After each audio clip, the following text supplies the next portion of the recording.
Kisah cerita saat mendaki di Gunung Merbabu. Waktu itu aku berangkat bersama temanku berempat.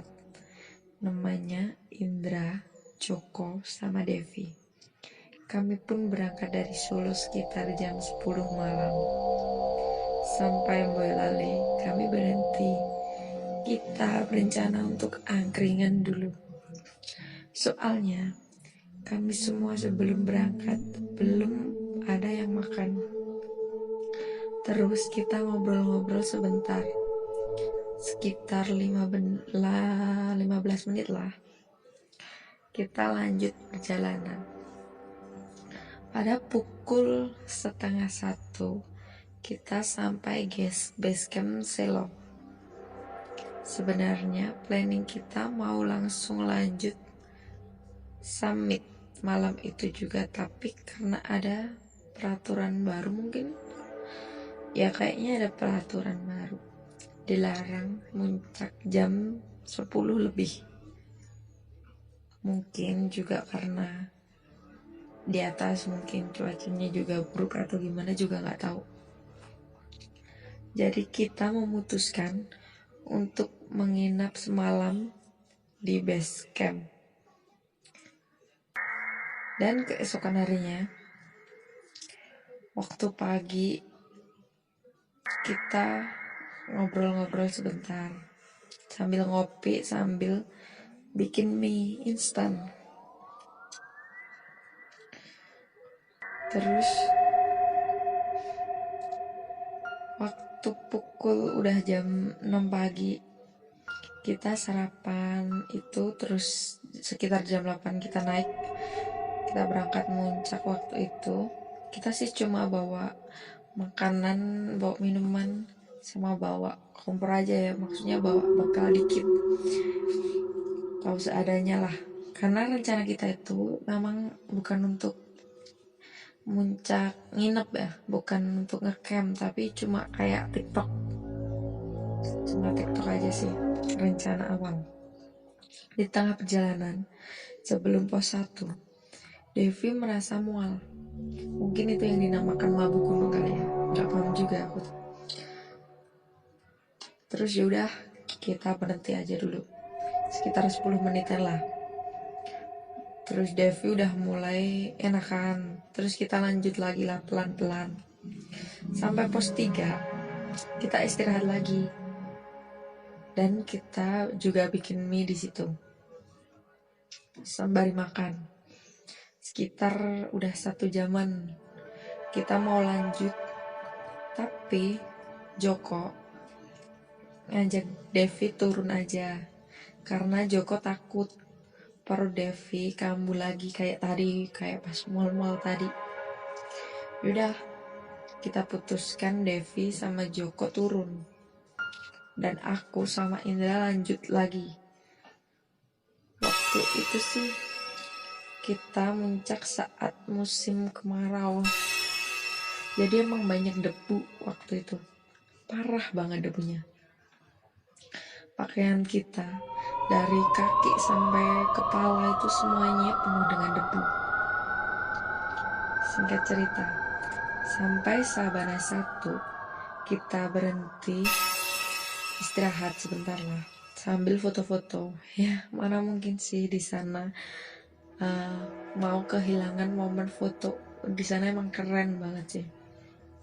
Kita foto-foto sebentar lah di sana. Udah sekitar 15 menitan lah. Kita lanjut lagi. Pas sebelum sampai Sabana 2, tiba-tiba itu kabut datang. Nggak tahu, itu tiba-tiba aja gitu. Kabut datang, langsung turun, dan kabutnya itu tebel banget. Waktu itu Indra kan di depan nih, tiba-tiba nggak kelihatan tuh gara-gara kabut. Ya, spontan dong aku harus panggil, Indra. Terus dia juga jawab kok sebenarnya. Dia jawab dengan bahasa Jawa, "Opo?" Terus aku suruh berhenti dulu lah. karena emang kabutnya itu jarak 5 meter udah gak kelihatan. Terus aku nyuruh berhenti dia. Nah pas dia jawab tuh kedengaran kayak posisi dia itu udah jauh banget. Makanya aku suruh berhenti dulu. Baru aku maju dikit, 2 meteran lah mungkin. Pas di situ emang waktu itu kabutnya tebel kan, jadi jarak pandang kita sangat terbatas lah ya, kayak tadi pas aku bilang Indra udah gak kelihatan tadi. Terus lanjut lagi sampai Sabana 2 itu berhenti lagi, kita istirahat sama foto-foto di situ lagi. Udah sekitar ya 1 jaman lagi lah, karena udah sore. Pas aku lihat jam udah jam 3 sore. Terus kabutnya juga buka tutup terus sih. Kan kita cuma TikTok nih, cuma berdua juga. Dan waktu itu sangat sepi, cuma kita berdua. Pendaki yang lain sampai situ belum ada. Akhirnya kita putuskan untuk turun sampai pos 2. Waktu turun, pas sampai pos 2 itu lututku tuh terasa sakit, gak tahu sakit banget. Dan akhirnya aku pelan-pelan. Yang sebelumnya aku sama Indra jalannya cepat. Setelah itu aku ketinggalan Indra. Singkat cerita, Indra udah jauh. Ya kan aku juga ini kaki aku itu loh, kan kaki aku sakit, jadi nggak mungkin kan aku harus jalan cepet mendekati Indra, sedangkan lutut aku tuh emang benar-benar sakit. Dan waktu aku ketinggalan jauh tuh, saat itu kan juga sepi-sepinya, aku jalan pelan-pelan sendiri. Indra udah di jauh. Tiba-tiba aku merasa takut nih. Gak tahu mungkin apa karena aku itu sendiri, terus Indra di depan, terus juga kabut tebel kan, jarak pandangnya juga terbatasi kan, ya takut lah. Tetap ada lah rasa takut, entah itu nanti nyasar atau kita nggak tahu jurang atau gimana kan, nggak tahu juga kan, gara-gara nggak bisa lihat itu. Udah, aku kan udah ngerasa takut nih. Tiap kali aku jalan, aku mendengar kayak suara orang orang nyeret kaki, tau gak? Kan srek-srek gitu. Nah, aku berhenti, suaranya itu juga ikut berhenti. Dan waktu aku jalan lagi, denger lagi tuh suaranya, muncul lagi suaranya. Kan makin takut nih, apalagi sendirian. Di sana itu sendirian. Indra jauh tuh. Aku coba panggil Indra, karena udah takut juga sih. Aku panggil Indra, tapi nggak ada jawaban. Yaudah kan, aku mencoba untuk tenang dan jalan lebih cepat. Ya mungkin karena aku juga udah nggak tenang sih, situasinya juga udah nggak pedulin juga rasa sakit lutut aku. Dan anehnya, pas aku jalan cepet nih, suara itu pun juga makin cepet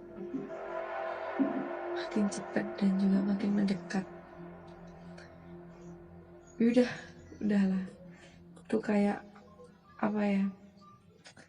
udah diambang lah pikirannya, udah sendiri, kabut tebel, ada suara aneh. Udah kan, aku mencoba untuk tetap positif.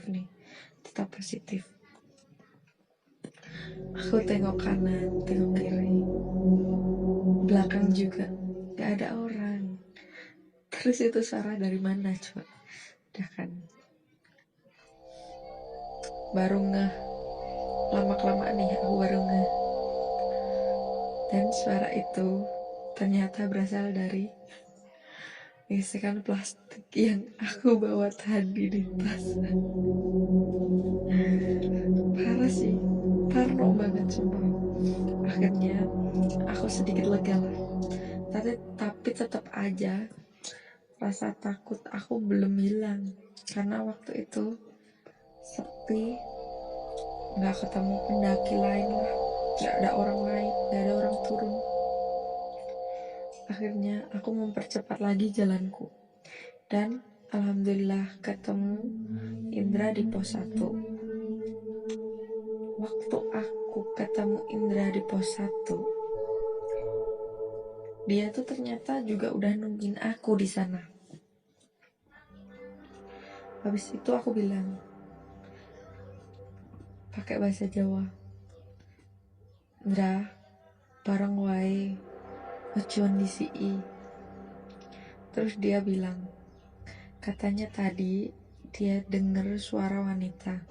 Terus niat dia itu mau ngejar wanita itu, mau ngajak ngobrol kali, karena kan mungkin aku sama Indra kan jaraknya juga udah jauh, terus nggak ada temen ngobrol juga. Nah, pas dia mau ngejar suara itu, ternyata itu nggak ada orang, tapi ada suara cewek di sana.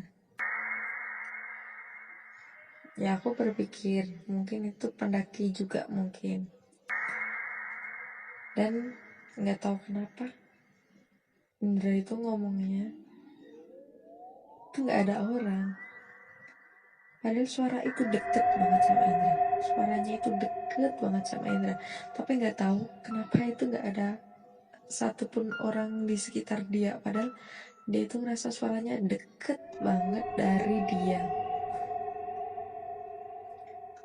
Yaudah kan. Singkat cerita, kita sampai base camp. Kita langsung istirahat sebentar lah. Terus bersih-bersih. Kita juga makan. Setelah itu kita berempat pulang. Dan alhamdulillah kita sampai rumah dengan selamat. Mungkin yang kita bisa petik dan kita bisa pelajari dari perjalanan aku ke Merbabu itu dapat diambil pengalamannya juga ya. Kalau mendaki, usahakan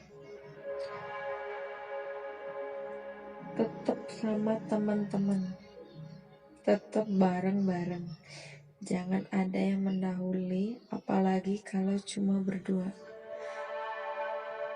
Ya mungkin itu juga banyak pendaki yang hilang karena terpisah dari rombongan ataupun dia berpencar dari temannya. Karena memang di sana di Merbabu itu kemungkinan kabut turun nggak bisa diprediksi. Ya kayak itu tadi, dari bawah cerah, pas udah ke atas tiba-tiba kabut turun. Kan kita juga nggak tahu kapan kabut itu datang. Mungkin sedikit pengalaman cerita aku ini, mungkin juga ada mistis atau gimana, aku juga nggak paham. Pokoknya kalau mendaki sebisa mungkin jangan pisah dari rombongan. Sekian dulu dan terima kasih.